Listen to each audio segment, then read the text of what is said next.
नमस्कार दोस्तों, तमिलनाडु बैंक का आईपीओ आने वाला है जो कि स्टार्ट होने वाला है 5 सितंबर से। क्या आपको इसमें इन्वेस्टमेंट करना चाहिए या नहीं करना चाहिए? लॉन्ग टर्म के इन्वेस्टमेंट से या लिस्टिंग गेन के लिए इसमें इन्वेस्टमेंट करना चाहते हैं? आज की इस वीडियो में हम जानेंगे कि इसकी डिटेल के बारे में, इसके मैनेजमेंट के बारे में, इसकी स्ट्रेंथ के बारे में, इसकी वीकनेसेस के बारे में, इसके अंदर आपको लॉन्ग टर्म इन्वेस्टमेंट करना चाहिए या नहीं करना चाहिए, इसके अंदर मैं आपको बताना चाहूंगा इसके फाइनेंशियल के बारे में, और सबसे इंपॉर्टेंट इसकी जो साइकोलॉजी है कि इसमें आपको इन्वेस्टमेंट करना चाहिए लॉन्ग टर्म में या नहीं करना चाहिए, उसके बारे में मैं आपको बताने वाला हूँ। वीडियो के एंड में हम डिस्कस करेंगे कि इस आईपीओ के लिस्टिंग गेन के लिए आपको इन्वेस्टमेंट करना चाहिए नहीं करना चाहिए। कुछ आप जानते हैं, मैं हमेशा अपनी वीडियोस के अंदर कुछ ऐसी चीज लेकर आता हूं स्टॉक मार्केट के अंदर, वो मनी मैनेजमेंट के अंदर या फिर वो साइकोलॉजी के अंदर। तो नमस्कार दोस्तों, मैं हूं प्रजापति। शुरू करते हैं आज की इस वीडियो को। तो हम सबसे पहले बात कर लेते हैं आईपीओ डिटेल्स के बारे में। तो ये आईपीओ 5 सितंबर से 7 सितंबर तक ओपन होने वाला है। इस आईपीओ का इश्यू साइज है 831.68 करोड़ रुपए। आईपीओ का जो लॉट साइज है वो है 28 शेयर का। इस आईपीओ के लिए आपको 4700 रुपए पे करने पड़ेंगे, आपको 28 शेयर मिलेंगे। और सबसे इंपॉर्टेंट बात यहाँ पे जो प्राइस रेंज है इस आईपीओ की वो है 525 रुपए मैक्सिमम प्राइस रेंज पर। इस आईपीओ का अलॉटमेंट 12 सितंबर को होगा। आपको जो रिफंड मिलेगा वो 13 सितंबर को होगा। इसके बाद जब आपके डीमेट अकाउंट में शेयर आएंगे वो होगा 14 सितंबर को, और जिस दिन ये ट्रेडिंग होगा ये शेयर वो होगा 15 सितंबर को।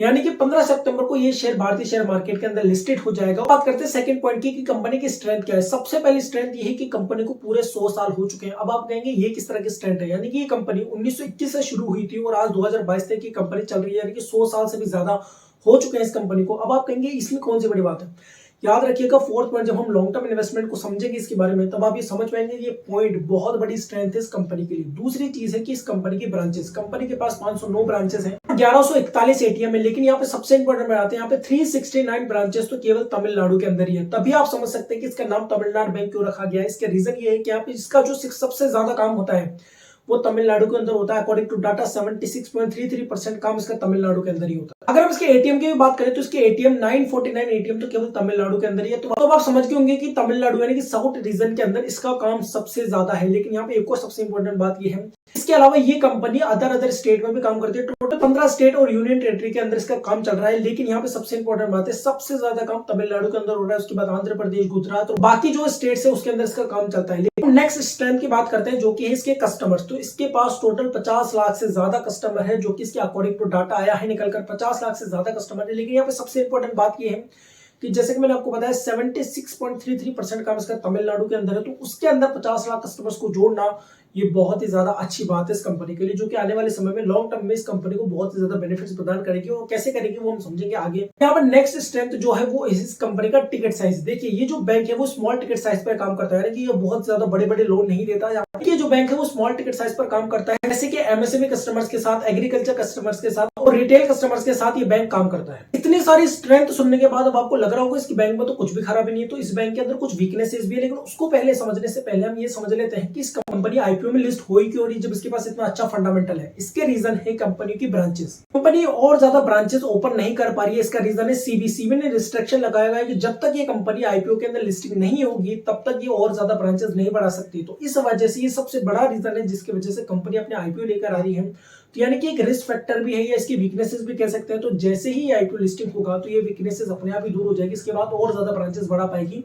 जिसको हम समझेंगे लॉन्ग टर्म इन्वेस्टमेंट में। इसकी जो दूसरी वीकनेस है वो है रीजनल स्टेट। जैसा कि मैंने आपको कहा कि ये केवल तमिलनाडु के अंदर सबसे ज्यादा काम करती है। तो जब तक ये अलग अलग स्टेट्स के अंदर नहीं पहुंचेगी और अपने ब्रांचेस को नहीं बढ़ाएगी, इस कंपनी की ज्यादा ओवरऑल बड़ी ग्रोथ देखने को नहीं मिलेगी। तो इसकी दूसरी वीकनेसेस है। लेकिन इस बात की पूरी संभावना है कि जैसे ही कंपनी के पास आईपीओ से पैसा आएगा तो उस पैसे से कंपनी अपनी ग्रोथ बढ़ाएगी और सीबी का रिस्ट्रिक्शन हटने के बाद कंपनी और ज्यादा ब्रांचेस बढ़ा पाएगी अलग अलग स्टेट के अंदर, जिससे कंपनी का ग्रोथ देखने को मिलेगी लॉन्ग टर्म के अंदर। और इसकी जो तीसरी बड़ी वीकनेस है जो मुझे समझ में आती है वो है स्मॉल टिकट साइज। देखिए किसी भी बैंक की ग्रोथ किस तरह होती है। बैंक अपना पैसा इस तरह से कमाता है कि बैंक अपना लोन देता है किसी को पैसे से, और उससे जो ब्याज मिलता है उससे बैंक की ग्रोथ देखने को मिलती है। इसके साथ बैंक इन्वेस्टमेंट भी करता है खुद, इस चीज से कंपनी की ग्रोथ बढ़ती है। अब आप सोचिए अगर कंपनी का स्मॉल टिकट साइज है तो जब तक कंपनी अपना टिकट साइज को बढ़ाएगी नहीं तो कंपनी की बड़ी ग्रोथ देखने को कैसे मिलेगी।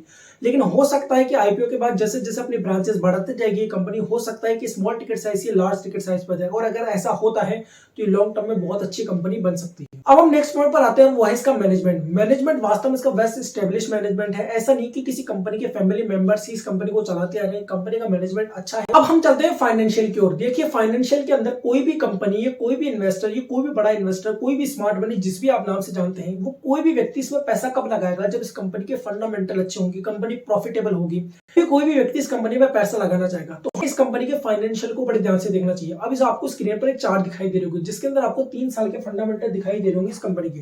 तो अगर आप ध्यान से देख पा रहे हैं तो 31 मार्च 2020 को इस कंपनी का जो टोटल एसेट्स थे, कंपनी का जो टोटल रेवेन्यू था, कंपनी का प्रॉफिट आफ्टर टैक्स जो है और कंपनी की जो नेट वर्थ है जो भी आपको दिखाई दे रही है वो सारे आंकड़े आपको 31 मार्च 2021 के अंदर बढ़ती हुई दिखाई दे रही होंगी। इसका रेवेन्यू भी बढ़ा हुआ है, इसका प्रॉफिट आफ्टर टैक्स भी बढ़ा हुआ है, इसकी नेट वर्थ भी बढ़ी हुई है और यही आंकड़ा आप बढ़ते हुए देख पाएंगे 2022 के अंदर। इसका रेवेन्यू बढ़ा, इसका प्रॉफिट आफ्टर टैक्स बढ़ा और उसके नेटवर्क भी बढ़ती जा रही है। यहाँ चार्ट के अंदर जो सबसे इंपॉर्टेंट चीज है वो है प्रॉफिट आफ्टर टैक्स, यानी कि वो प्रॉफिट जो टैक्स कटने के बाद बचा है। तो आप देख पा रहे हैं 2020 के अंदर ये आंकड़ा है 464 करोड़, 2021 के अंदर ये 654 करोड़ और 2022 के अंदर ये 901 करोड़। आप देख सकते हैं कितनी अच्छी तरह से ग्रोथ दिखाती आ रही है कंपनी पिछले सालों से। तो इसका मतलब है कि कंपनी के फाइनेंशियल तो अच्छे हैं। हम नेक्स्ट पॉइंट पर चलते हैं। वो नेक्स्ट पॉइंट है लॉन्ग टर्म इन्वेस्टमेंट। क्या इस कंपनी में हमें लॉन्ग टर्म इन्वेस्टमेंट करना चाहिए या नहीं करना चाहिए? देखिए, किसी भी कंपनी में आप लॉन्ग टर्म इन्वेस्टमेंट क्यों करते हैं? क्योंकि जब जैसे जैसे कंपनी की ग्रोथ बढ़े, आपने जो भी पैसा उस कंपनी में लगाया है उससे उसके जो शेयर प्राइस बढ़ेगा तो आपके पैसे की वैल्यू भी बढ़ेगी। डेफिनेटली इसी वजह से आप किसी भी कंपनी में पैसा लगाते हैं लॉन्ग टर्म के लिए। अब मैं आपसे पूछता हूँ, किसी भी कंपनी में आप कितना पैसा लगाते हैं? लाख रुपए, 2 लाख रुपए, 10 लाख रुपए, बस इतने ही ज्यादा से ज्यादा।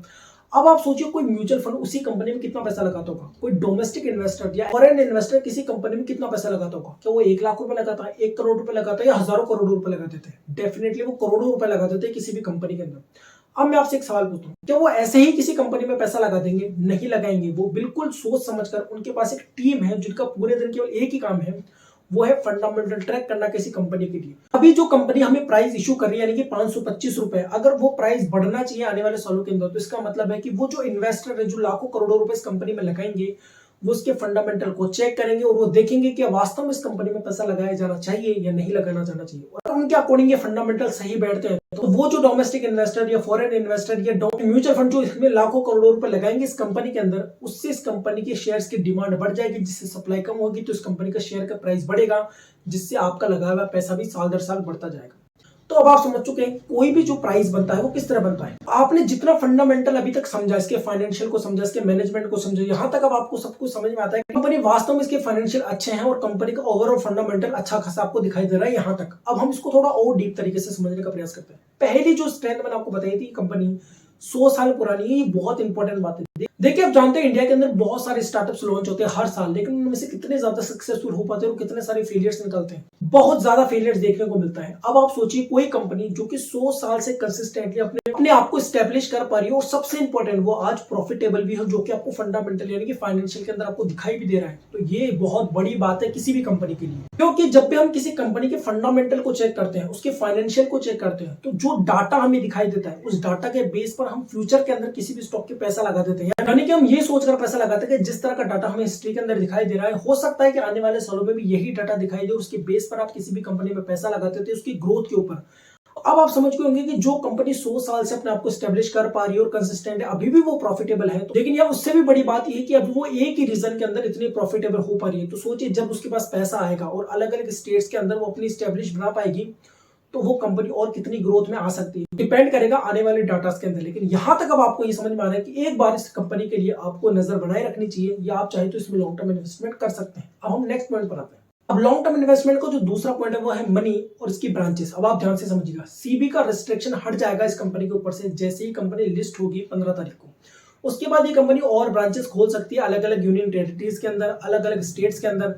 इसका मतलब क्या हुआ, जैसे जैसे कंपनी ब्रांचेस बढ़ाती जाएगी, लोगों के डिपॉजिट्स बढ़ते जाएंगे इसके बैंक के पास, और उसके बाद ये कंपनी ज्यादा से ज्यादा लोन प्रोवाइड कर पाएगी अलग अलग लोगों को, और उससे जो पैसा मिलेगा उससे कंपनी की ग्रोथ के साथ ही वो अपने पैसों को इन्वेस्टमेंट भी कर सकते हैं अलग अलग जगह। दोनों ही चीजों से इस कंपनी को यानी कि इस बैंक को फायदा होगा, जिसका इंपैक्ट हमें देखने को मिलेगा आने वाले सालों के अंदर। याद रखेगा, जब कंपनी ब्रांचेस ओपन करती है, लोग कंपनी के साथ जुड़ते जाते हैं, तो इसका इंपैक्ट हमें 3 महीने 6 महीने के अंदर दिखाई नहीं देता, लेकिन ओवरऑल लॉन्ग टर्म हमें इसका इंपैक्ट दिखाई देखने को मिलता है कि जैसे जैसे कंपनी के पास पैसा आता जाता है वो कंपनी लोन देती है, लोन का जो ब्याज आता है उससे कंपनी का रेवेन्यू बढ़ता है, कंपनी के रेवेन्यू बढ़ने से कंपनी का प्रॉफिट भी जनरेट होता है, कंपनी के प्रॉफिट जनने से कंपनी की ग्रोथ बढ़ती है, जिससे उसका शेयर प्राइस बढ़ता है, उसकी शेयर प्राइस बढ़ने से हमारे पैसे की वैल्यू जो हमने उस कंपनी में इन्वेस्टमेंट किया है उसकी वैल्यू भी दिन पर दिन बढ़ती दिखाई देती है, और उससे होता है हमारे पैसों की ग्रोथ देखने को मिलती है हमें आने वाले सालों के अंदर। आगे बढ़ने से पहले मैं आपसे कहना चाहूंगा अगर इस वीडियो से वास्तव में आपको कुछ सीखने को मिल रहा है तो इस चैनल को सब्सक्राइब करके अपना सपोर्ट जरूर दिखाएगा।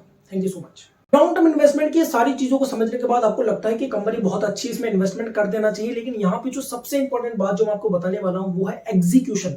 लॉन्ग टर्म इन्वेस्टमेंट के अंदर एग्जीक्यूशन बहुत ही ज्यादा इंपॉर्टेंट होने वाला है। मैं आपको समझाता हूँ। देखिए कैसे, मान लीजिए कंपनी के पास पैसा भी आ गया, आईपीओ भी बहुत अच्छा हो गया, उसके बाद कंपनी ने अपने नए ब्रांचेस को ओपन किया, ज्यादा लोन देने लगी, लेकिन इन सारी चीजों में जो सबसे इंपॉर्टेंट फैक्टर होगा वो है एग्जीक्यूशन। मैं आपको समझाता हूँ कैसे। देखिए आपने आसपास कई लोग ऐसे देखे होंगे जिनका हाथ साफ नहीं होता पैसे लेन देन के अंदर। कई लोग जिनको आप पैसे उधार देते हैं वो आपको तुरंत वापस कर देते हैं पैसे कुछ ही दिनों के अंदर, वो भी आपसे बिना कहे। लेकिन कुछ लोगों का पैसा देने में हाथ साफ नहीं होता, उसकी वजह से आपको लॉस देखने को मिलता है, उस व्यक्ति को कुछ नहीं होता। इसी तरह बैंक के साथ ही हो सकता है। अभी जिस रीजन में बैंक काम कर रहा है, हो सकता है कि वहां पर उसकी जो रिकवरी रेट है वो अच्छी खासी हो, लेकिन जब अलग अलग ब्रांचेस वो खोलेगी अलग अलग स्टेट्स के अंदर, तो वो कितने परसेंट लोन को रिकवरी कर पाएगी ये देखने वाली बात होगी। इसलिए सबसे इंपॉर्टेंट है एग्जीक्यूशन, कि अलग अलग स्टेट के अंदर जब वो कंपनी एंटर करेगी, इस कंपनी को ये सोचना चाहिए कि जब वो अलग अलग कंपनीज के अंदर अपने ब्रांचेस को बढ़ाती जाएगी तो वो किस तरह से अपने ब्रांचेस को एग्जीक्यूशन दे, किस तरह अपने बिजनेस को एग्जीक्यूशन करे, जिससे उसकी कंपनी की ग्रोथ देखने को मिले, उसके लोन रिकवर फटाफट और उस कंपनी की ग्रोथ बढ़े। अगर ऐसा होता है, अगर ये कंपनी अच्छा एग्जीक्यूशन कर पाती है इस तरह से, तो ये कंपनी आने वाले सालों में बहुत अच्छा रिटर्न बनाकर दे सकती है लोगों को। सारी बातों को देखने के बाद अब आप समझ गए होंगे कि आपको स्टॉक मार्केट के अंदर इस कंपनी में इन्वेस्टमेंट करना चाहिए लॉन्ग टर्म के लिए, या फिर इन्वेस्टमेंट नहीं करना चाहिए इस कंपनी में। अब हम नेक्स्ट समझ लेते हैं इसकी वैल्यूएशन के अंदर। चूंकि ये कंपनी 10 रुपए के फेस वैल्यू पे लिस्टेड हो रही है और इस कंपनी को जो प्राइस रखा जा रहा है वो है 525 रुपए। तो मैंने जब वीडियोस देखी, जब मैंने इसके बारे में बहुत ज्यादा रिसर्च करी, तो कुछ लोग इसके बारे में कह रहे हैं कि फेयर प्राइस पर ज्यादा है, कई लोग कह रहे हैं कि बहुत लोअर वैल्यूएशन है, कई लोग ज्यादा वैल्यूएशन बता रहे हैं। लेकिन मुझे क्या लगता है, मैं आपको वो बता देता हूँ। मुझे लगता है कि इसका वैल्यूएशन बिल्कुल ठीक है, ना इसका वैल्यूएशन ज्यादा है और ना इसका वैल्यूएशन बहुत ही ज्यादा कम है। इसका वैल्यूएशन एक ठीक ठाक लेवल पर है। कई बैंकों से इसका वैल्यूएशन ज्यादा है और कई बैंकों से इसका पीई जो है, इसका वैल्यूएशन अगर हम देखते हैं तो वो कम है। अगर हम ओवरऑल इसके डाटा को देखें, जो कि हम पिछले 16 साल से देखते आ रहे हैं, अगर हम इसके फाइनेंशियल को देखें तो हम ये समझ पाएंगे इसका जो वैल्यूएशन है, जिस वैल्यूएशन पर ये अपना आईपीओ लेकर आ रही है, जिस प्राइस बैंड पर, वो मुझे ठीक ठाक दिखाई दे रहा है लिस्टिंग गेन के अनुसार भी। और अगर आप इसमें लॉन्ग टर्म इन्वेस्टमेंट करना चाहते हैं तो भी दोनों ही तरह से मुझे इसका प्राइस बिल्कुल ठीक ठाक दिखाई दे रहा है, जिस प्राइस पर ये आईपीओ लेकर आने वाली है। अब हम बात करते हैं लिस्टिंग गेन की, लेकिन उससे पहले मैं आपसे एक बात और कहना चाहूंगा। देखिए लॉन्ग टर्म इन्वेस्टमेंट के अंदर आपके लिए एक जो चीज सबसे इंपॉर्टेंट होती है वो है डाटा। किसी भी तरह का लॉन्ग टर्म इन्वेस्टमेंट किसी भी कंपनी के लिए इस तरह से ही होता है। कोई भी डाटा जो हम देखते हैं किसी कंपनी का पास्ट रिकॉर्ड, तो फिर उसके अनुसार हम ये एंटिसिपेट करते हैं प्रेजेंट के अंदर कि आने वाले सालों में भी अगर यही डाटा होगा, इसी तरह कंपनी ग्रोथ करेगी, तो हमारे पैसे की वैल्यू भी बढ़ेगी इस कंपनी के साथ। इसी तरह से अब आपके पास डाटा भी है, इसके फाइनेंशियल रिकॉर्ड भी है, सारी चीजों वो पॉजिटिव है कहीं ना कहीं। तो इस वजह से आप ध्यान से इस कंपनी का एनालिसिस कीजिएगा, उसके बाद आप चाहे तो उसमें लॉन्ग टर्म इन्वेस्टमेंट हो सकते हैं। अब हम बात करते हैं लिस्टिंग गेन। देखिए किसी भी कंपनी के लिए लिस्टिंग गेन को देखने के लिए हमारे पास एक चीज जो सबसे इंपॉर्टेंट है, वो जो चाहिए वो है डाटा। अब आप कहेंगे लिस्टिंग गेन के लिए भी डाटा चाहिए, डेफिनेटली डाटा चाहिए। मैंने आपको बताया था LIC आईपीओ वाली वीडियो के अंदर, अगर ये डाटा आपको अवेलेबल ना दिखे उस दिन से पहले, तो आपको उस आईपीओ में लिस्टिंग गेन नहीं मिलेगा। डेफिनेटली आपको LIC का आईपीओ में लिस्टिंग गेन देखने को नहीं मिला था। तो इसका मतलब ये है कि जब तक डाटा नहीं आएगा, तो फिर जो डाटा हमारे पास आएगा उसको देखा जाएगा 5P स्ट्रेटजी के अनुसार, जिसमें पहला P है इस कंपनी का प्राइस, जो कि मुझे ठीक ठाक दिखाई दे रहा है। दूसरा P है subscription gain, powerful subscription gain, जो कि अभी मार्केट ओपन ही नहीं हुआ है, ये आईपीओ ओपन ही नहीं हुआ है, तो हमें सब्सक्रिप्शन गेन का पता चलेगा ही नहीं। तीसरी चीज है सब्सक्रिप्शन गेन, यानी कि इसका टोटल सब्सक्रिप्शन गेन पहले 2 दिन का क्या निकल कर आता है, वो भी हमें देखना पड़ेगा इस आईपीओ के अंदर। उसके बाद इस आईपीओ की हाइप कितनी दिखी जा रही है और वो हाइप क्या हमें दिखाई भी दे रही है उसके सब्सक्रिप्शन गेन में या नहीं।